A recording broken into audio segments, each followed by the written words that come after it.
Kay gaduka man ka, magpagupit ta. Pagkapaspas sa panahon, naanak ko ulit tawo. Hawad na kay mamili, sayang alot. Finding alot niya mong tirada, kay nabot me diri sa San Isidro. Samtang gataas o gidad ni Kuya Eman, daga na ka siya pangutana. Yung asa dami nagkita siyang mama, silingan ba mi siyang mama sa una. Sumayo po niya mong pagsabay karon. So, syempre, kung iyang mga curiosity, atong matubag. Atong ginang i-share sa laha kung unsa atong mga lagian o asa tadapit lagikan.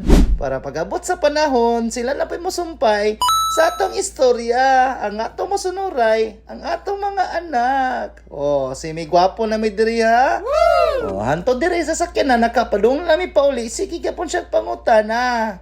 So, samtang sige pa may istorya diha ha, ako dining flex ang among barbershop nga among gipagubitan diri sa Madaom San Isidro. So maoning Lady Queen Barbershop Haircut and Shavers. Shout out ko sa tong barbero na ko diha nga naggupit. Bye bye.